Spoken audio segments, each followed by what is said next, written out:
नमस्कार। कल चंद्र ग्रहण है और पूर्णिमासी और साथ ही पितृपक्ष का उदय। ऐसी स्थिति में लोगों के मन में तमाम शंकाएं हैं कि कैसे दोनों चीज़ों को व्यवस्थित किया जाए। सुबह श्राद्ध कैसे पड़ेगा और रात को चंद्र जो ग्रहण है उससे कैसे मुक्ति मिलेगी। इन सब पहलुओं पर हमारे साथ मौजूद हैं आचार्य कृष्णकांत वशिष्ठ जी। आप विद्वान ब्राह्मण हैं और ज्योतिष के मर्मज्ञ हैं। महाराज जी, आपका स्वागत है भारत समाचार के इस कार्यक्रम में। भारत समाचार के माध्यम से एक तो मैं आप पत्रकार बंधुओं को धन्यवाद देता हूं कि आपने मुझे बुलाया इस विषय पर चर्चा करने के लिए। और बहुत ही सुंदर विषय आपने रखा है कि कल पूर्णिमा है और कल चंद्र ग्रहण भी है और कल से श्राद्ध पक्ष भी प्रारंभ हो रहे हैं। तो लोगों के मन में ये जिज्ञासा होगी कि कल चंद्र ग्रहण है तो चंद्र ग्रहण का हम उसमें क्या करें, साथ में पूर्णिमा का व्रत है उसमें हम क्या करें, साथ में श्राद्ध भी है उसमें हम क्या करें। तीन चीज़ एक साथ होंगी तो कन्फ्यूजन तो हो ही। बिल्कुल, तमाम लोगों के कॉल आ रहे हैं, फेसबुक व्हाट्सएप पर मैसेज भी हैं कि ग्रहण कब से कब तक है और इसका सूतक कब से लगेगा और क्या इसके उपाय हैं, शॉर्ट में जानना चाहूँगा। जी, कल चंद्र ग्रहण 12:57 से प्रारंभ हो जाएगा सूतक और रात्रि 10 बजे से और 11:41 तक ये इसका स्पर्श और मोक्ष रहेगा, स्पर्श और मध्य रहेगा और रात्रि 1:27 पर मोक्ष हो जाएगा। इस बीच में क्या सावधानी रखें, तो सावधानी यह है कि कोई भी व्यक्ति जिसका व्रत है पूर्णिमा का वो व्रत रखे, व्रत नहीं छोड़े, क्योंकि व्रत किसी भी परिस्थिति में छोड़ा नहीं जाता है। आप प्रातः पूजन कर लें क्योंकि आपको 12:57 तक का समय मिल रहा है। पूजन के पश्चात आप रात्रि जागरण करें।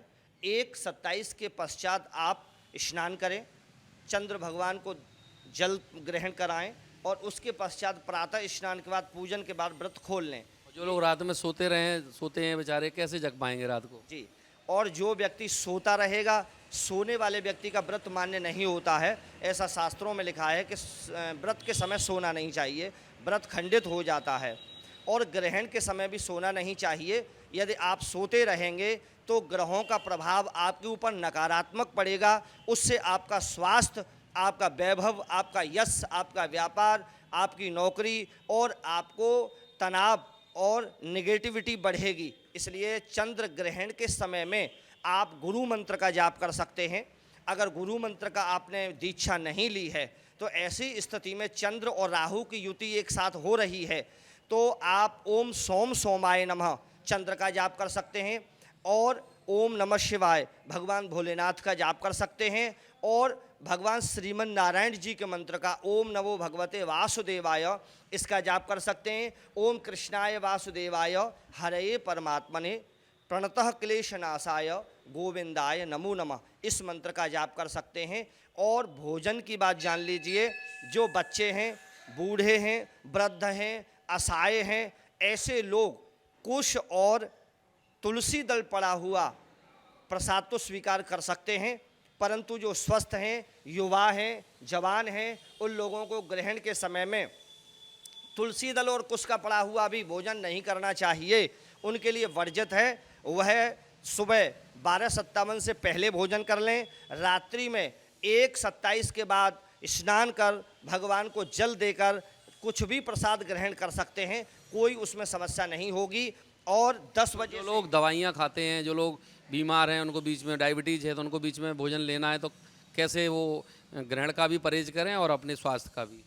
जो बीमार हैं वह व्यक्ति कुश और तुलसी दल का पड़ा हुआ प्रसाद थोड़ा सा स्वीकार करें, ज़्यादा भोजन ना करें, अल्प भोजन करें, अपनी दवाई खाएं और साथ में मंत्र जाप जरूर करते रहें। ओम सोम सोमाय नमः या ओम नमः शिवाय। अच्छा, किन किन जातियों पर, किन किन राशियों के जातकों पर इसका प्रभाव और दुष्प्रभाव रहेगा। जी, ग्रहण के काल में मेष, वृष, मिथुन, कर्क, तुला, धनु, मकर और कुंभ, मीन इस राशियों के लिए यह ग्रहण ठीक नहीं है, क्योंकि कुंभ राशि में यह ग्रहण पड़ रहा है, चंद्रमा का संचार कुंभ राशि में हो रहा है। तो इन राशियों के लिए व्यापार और स्वास्थ्य दो के लिए तो हानिकारक है। ऐसी स्थिति में यह अपने किसी भी ज्योतिषी से मिलकर अपनी राशि के अनुसार जो भी उपाय हो वह उपाय जरूर करें, अपनी कुंडली जरूर दिखाएं, कुंडली के आधार से, राशि के आधार से जो इनके लिए उपाय हैं वह जरूर करें। अच्छा, लोग आम तौर पर जैसे 12 राशियाँ और 9 ग्रह हैं, लोगों में शंका रहती है, कॉमन बता दिया कि इतने ग्रह प्रभावित होंगे, इतनी राशियाँ प्रभावित होंगे।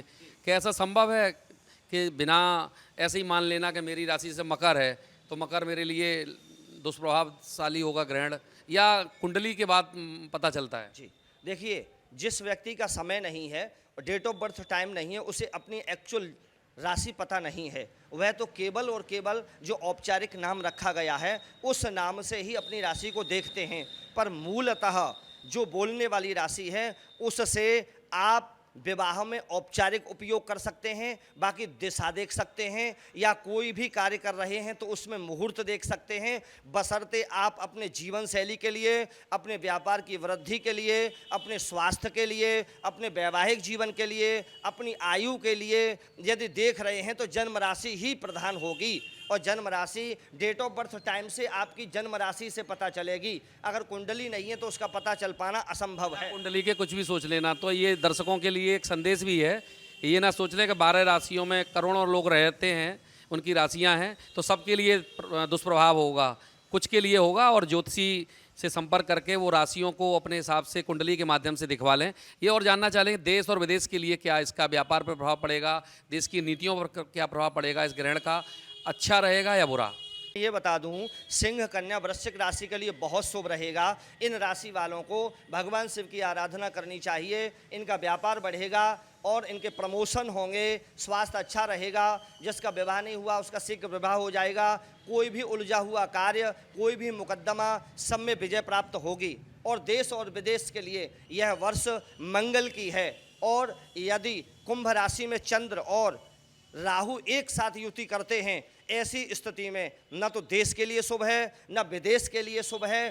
कई देशों में युद्ध बढ़ेगा, कई देशों में आर्थिक स्थिति खराब होगी, कई देशों की जीडीपी गिरेगी। भारत के लिए क्या रहेगा? हम लोग इंडिया के लोग हैं तो भारत के लिए क्या रहेगा? और मूलतः मैं बता देता हूं, भारत के लिए अल्प थोड़ा खराब है, ज़्यादा खराब नहीं है, क्योंकि चंद्रमा का जो और सूर्य का इस समय चंद्र ग्रह पर दृष्टि भी पड़ रही है, केतु की, बुध की और सूर्य की दृष्टि पड़ रही है।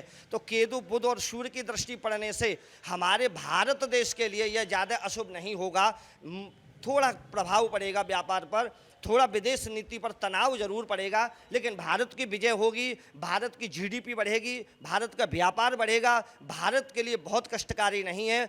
आने वाले लगभग 27 से 24 दिन का जो समय है ये ज़्यादा प्रभावशाली है, ये अच्छा नहीं है। 27 से 24 दिन के बाद का जो समय है वो भारत के लिए शुभ है और देशों के लिए शुभ नहीं। जो हमारे देश से दक्षिण में देश पड़ते हैं उनके लिए तो विशेष रूप से खराब है। हमारे देश से उत्तर में जो देश पड़ते हैं उनसे हमारे लिए लाभ होगा। हमारे लिए अच्छा है, भारत के लिए अच्छा है, और हमें दूसरों से बहुत ज़्यादा मतलब नहीं है, अपने से मतलब है, हम लोग, हमारा देश सुरक्षित रहे।